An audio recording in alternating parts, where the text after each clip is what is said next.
Assalamualaikum warahmatullahi wabarakatuh. Salam sejahtera bagi kita sekalian.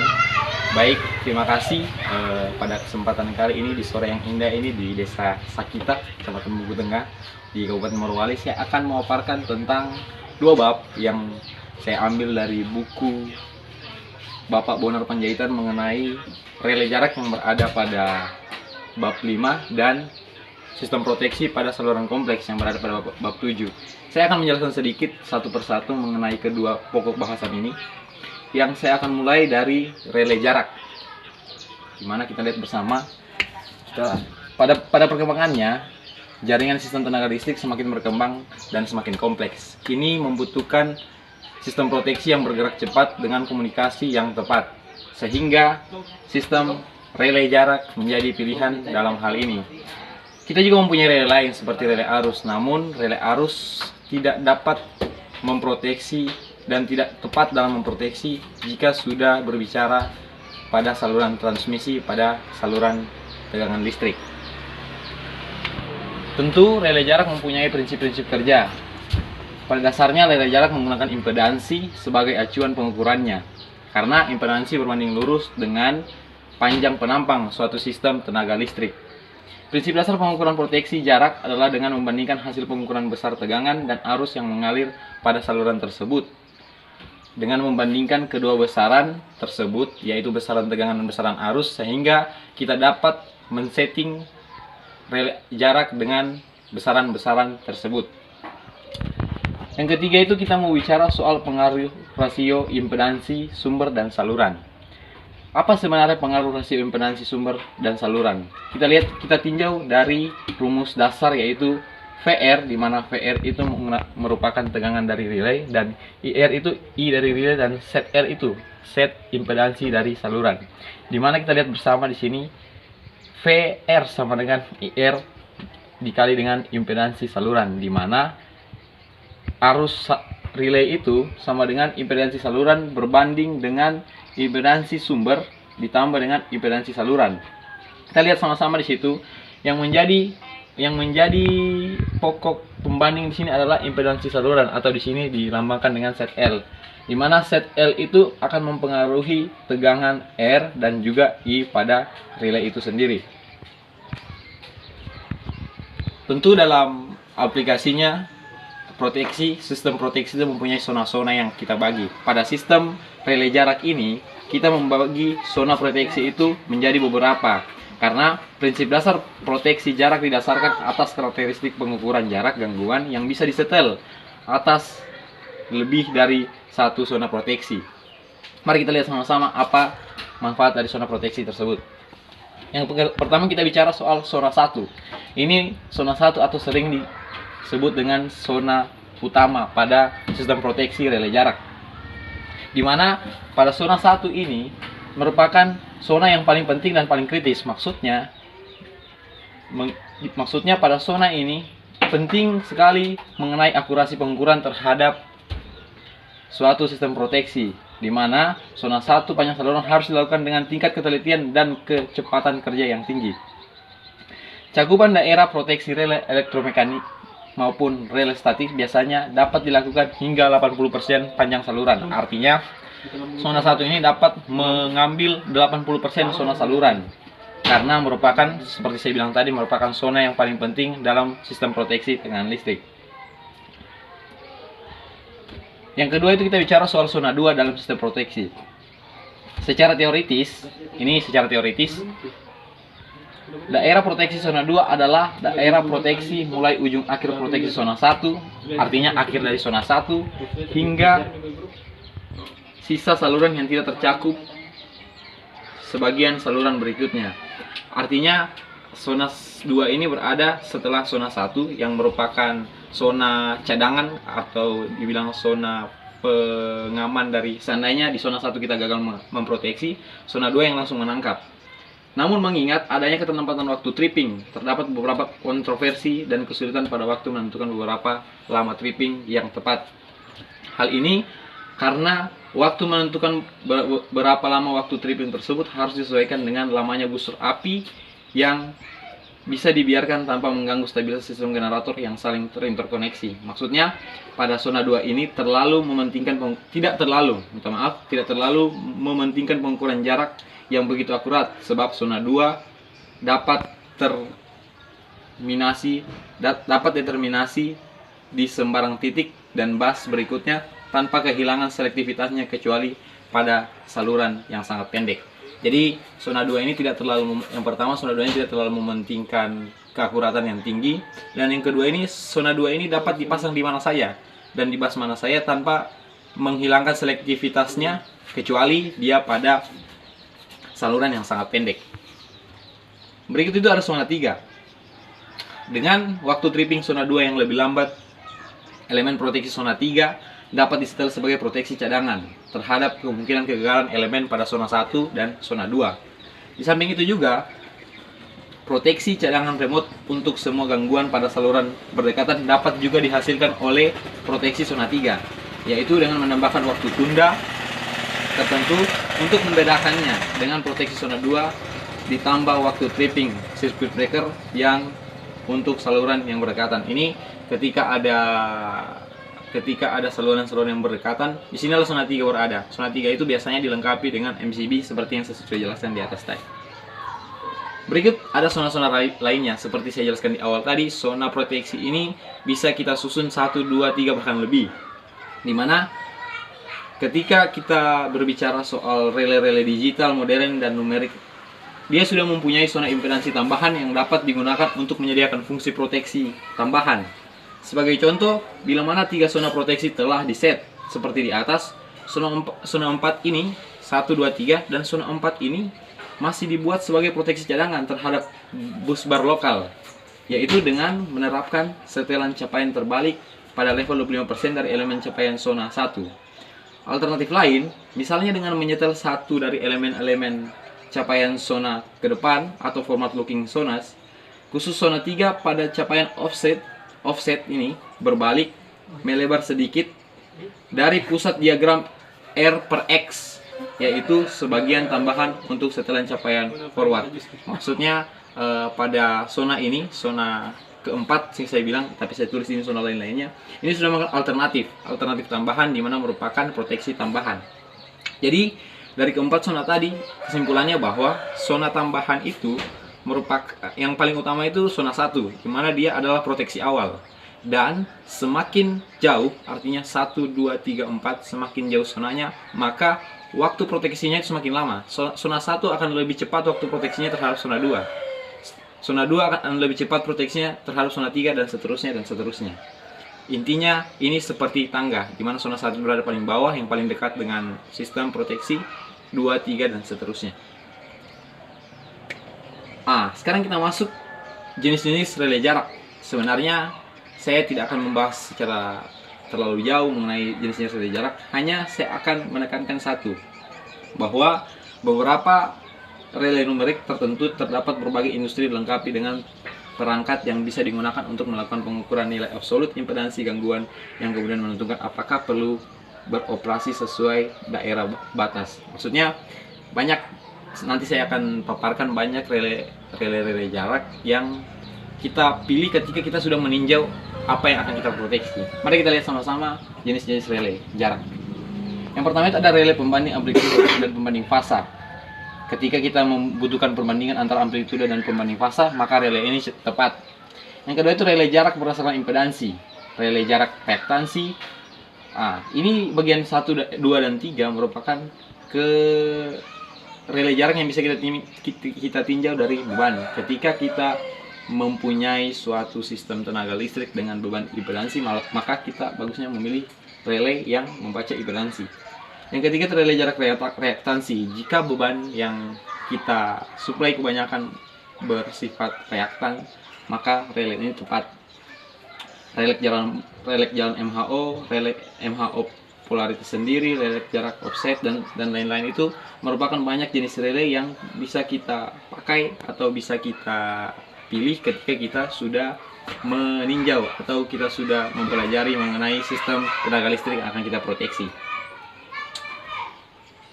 Ini salah satu yang paling penting adalah konstruksi relay jarak itu sendiri. Meskipun sebenarnya relay jarak hanya merupakan sebuah perangkat pengukur impedansi atau secara teknis hanya perangkat pembanding tegangan dan arus, namun mengingat beragamnya jenis gangguan dan parameter pengukuran yang harus dilakukan, maka konstruksi sebuah relay jarak harus betul-betul kompleks. Artinya harus mengikuti kompleksivitas dari sistem itu sendiri. Berikut saya akan memperlihatkan faktor-faktor yang mempengaruhi konstruksi relay yang perlu dipertimbangkan dalam perancangan sebuah relay jarak. Ini dia faktor-faktornya. Yang pertama itu kondisi gangguan, di mana tegangan gangguan sangat kecil sehingga relay tidak dapat menentukan letak gangguan. Jadi ada suatu faktor di mana terjadi gangguan, namun tegangan gangguan itu sangat kecil. Relay tidak dapat menentukan letak gangguan karena tegangan tersebut sangat kecil dan tidak dapat terbaca. Itu yang dimaksud pada bagian satu ini. Yang kedua, terdapatnya berbagai lingkar sirkuit impedansi gangguan atau loophole impedance yang harus diukur. Ada suatu kondisi di mana terdapat banyak sekali lingkaran-lingkaran impedansi yang membuat relay susah untuk membaca. Yang ketiga, adanya berbagai jenis gangguan. Ini saya rasa sudah jelas. Bervariasinya besar tahanan gangguan, kesimetrisan impedansi saluran, di mana impedansi kawat bisa berbeda-beda, konfigurasi saluran transmisi, single, double, atau banyak terminal. Itu merupakan faktor-faktor yang mempengaruhi. Yang berikut kita mau tinjau soal persoalan-persoalan aplikasi relay jarak. Sejauh ini, aplikasi sistem pengukuran jarak masih mempunyai keterbatasan dan ternyata juga dipengaruhi oleh berbagai parameter yang dalam praktiknya tidak selalu diformulasikan. Apa saja? Mari kita lihat. Yang pertama, impedansi gangguan fasa. Nanti kita akan meninjau gambar 7.1 adalah di sana nanti ada hubungan antara tegangan dan antara arus dan tegangan pada terminal relay khusus pada gangguan 3 fasa. Mari kita tinjau sama-sama. Ini dia. Kemudian faktor berikutnya adalah impedansi gangguan fasa. Impedansi gangguan fasa ke tanah yang pada sistem ditanahkan hanya pada satu titik. Pentanahan yang diukur oleh relay jarak yang dihubungkan dengan tegangan fasa ke netral dan arus netral adalah impedansi sirkuit tegangan tanah yang berbeda dari impedansi saluran. Yang berikut itu tegangan minimum pada terminal relay, panjang saluran, capaian rendah, capaian lebih, blocking ayunan. Yang berikut itu faktor-faktor yang mempengaruhi adalah kehilangan sinyal trafo tegangan, di mana ini saya akan jelaskan bahwa kelemahan lain dari relay jarak itu adalah kesalahan yang bisa timbul pada waktu dia kehilangan sinyal tegangan. Biasanya rangkaian sekunder trafo tegangan selalu dilengkapi dengan sekring atau dalam bahasa teknisnya disebut MCB yang berfungsi untuk mengamankan lilitan sekunder trafo tegangan dari gangguan hubung singkat yang mungkin terjadi. Sehingga kadang di sini relay jarak susah untuk membaca jika terjadi kesalahan di sisi sekunder dari trafo. Oke, bagian yang ke-8 itu fitur-fitur lain dari relay jarak itu sendiri. Mungkin bisa kita lihat sendiri di sini ada fasilitas tambahan yang hampir semua relay jenis relay numerik adalah penentuan lokasi gangguan, fasilitas arus lebih sesaat, fasilitas proteksi. Ini bukan fitur-fitur tambahannya. Tersedia grup-grup setelan, supervisi dan pemantauan kondisi PMT, supervisi rangkaian trafo arus, cek sinkronisasi, event recording, deteksi tegangan kurang dan tegangan lebih. Oke, itu tadi mengenai relay jarak pada bab 5. Sekarang saya akan masih berhubungan sama itu mengenai di bab 7, masih buku yang sama, proteksi pada saluran kompleks. Mari kita akan bahas sama-sama proteksi dan saluran kompleks. Apa sih maksudnya? Ini, pada praktiknya konfigurasi saluran transmisi banyak ditemukan adalah saluran-saluran paralel, baik yang berjalan pada menara listrik yang sama atau saluran lain yang berjalan paralel pada menara yang berbeda. Apa sih sebenarnya saluran paralel itu? Bila 2 atau lebih saluran transmisi dijalankan pada satu menara pendukung yang sama atau beberapa saluran pada tiang pendukung yang berbeda namun saling berdekatan, baik itu sebagian ataupun sepanjang segmen saluran, maka antara saluran tersebut akan ada kopling bersama. Kondisi spesifik di mana kopling bersama ini perlu diperhatikan adalah bila salah satu saluran tetangga tidak beroperasi dan kedua ujung-ujungnya ditanahkan secara sengaja, misal pada waktu pemeliharaan. Masih pada saluran paralel, di sini kita lihat ada sistem unit proteksi. Di sini sistem unit proteksi pengaruh kopling bersama saluran paralel pada sistem proteksi yang hanya berdasarkan arus, sebagaimana pada sistem unit proteksi diferensial secara praktis dapat diabaikan, sehingga setelan rel dapat dilakukan secara bebas tanpa memerlukan kompensasi secara khusus. Yang berikut yang harus diperhatikan itu adalah proteksi jarak. Gejala arus balik. Gejala arus balik ini artinya saluran paralel dapat menyebabkan kesalahan operasi sistem proteksi saat dia terdapat gejala arus balik. Dapat terlihat pada gambar ini. Yang berikut itu pada saluran paralel, capaian rendah pada saluran paralel. Ini adalah gangguan-gangguan yang harus diperhatikan pada saluran paralel. Yang berikutnya itu adalah capaian rendah pada saluran paralel. Gangguan yang terjadi pada saluran di luar daerah skema proteksi, misal gangguan yang terjadi di luar terminal ujung remote, seperti pada saluran-saluran paralel, bisa menyebabkan relay mengalami capaian kurang meskipun relay tersebut disetel mampu mencapai titik gangguan yang berada di luar ujung remote. Yang ketiga itu kita bicara soal skema unit proteksi saluran banyak gardu. Ini kita sudah bicara pada hal-hal yang kompleks. Artinya kita sudah bicara pada unit proteksi saluran banyak gardu. Saluran banyak gardu adalah saluran transmisi yang mempunyai 3 atau lebih terminal, di mana masing-masing terminal bisa terhubung dengan beban, pembangkit, atau kombinasi beban dan pembangkit. Terminal yang hanya tersambung dengan beban dikenal dengan gardu tap. Pada dasarnya, skema proteksi yang digunakan sistem saluran standar 2 terminal dapat juga digunakan pada sistem saluran banyak terminal. Namun problemnya yang timbul bila skema proteksi jarak banyak terminal digunakan tidak sederhana dan ternyata jauh lebih kompleks dan membutuhkan pertimbangan-pertimbangan khusus. Kita akan membahas mengenai skema kompleks. Yang pertama itu skema kabel pilot. Proteksi dengan menggunakan kabel pilot adalah sistem proteksi dengan biaya rendah. Sistem ini tidak sensitif terhadap ayunan daya, relatif sederhana namun mempunyai keandalan yang tinggi. Seperti diketahui, relay proteksi akan melihat kenaikan tahanan kabel pilot sehingga bisa dipandang sebagai rangkaian terbuka. Pada kapasitas sisan akan terlihat sebagai hubung singkat sepanjang kabel pilot.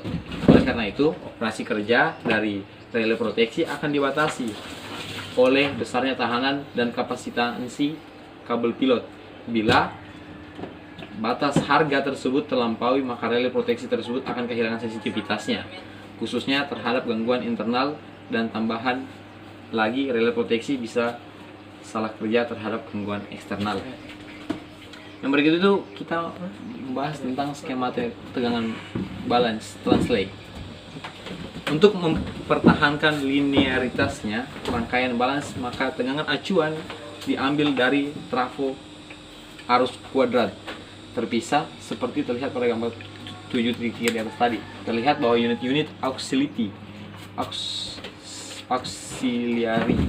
terhubung dengan kumparan-kumparan penjumlah yang dipasok dari trafo arus utama yang terhubung seri dengan rangkaian-rangkaian elektromekanis bagian atas masing-masing elemen, seperti terlihat pada gambar ini.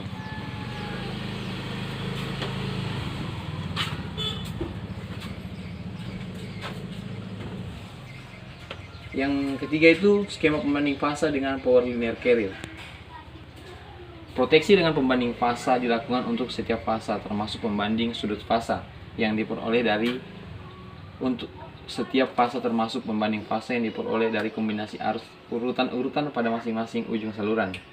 Bila perbedaan sudut fasa melebihi harga yang sudah ditentukan, maka sudut trip akan mengirim signal trip pada circuit breaker terkait. Yang berikut skema diferensial dengan serat optik.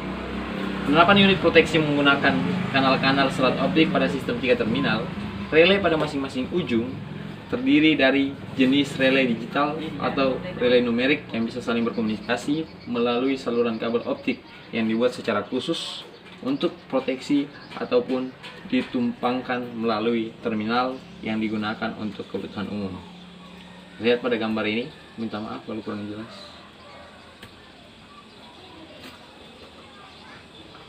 Kita masuk pada relay jarak pada saluran banyak gardu. Ada beberapa yang perlu diperhatikan dalam aplikasi relay proteksi, khususnya pada saluran yang terdapat banyak terminal atau gardu. Pertama itu, impedansi rel dari relay.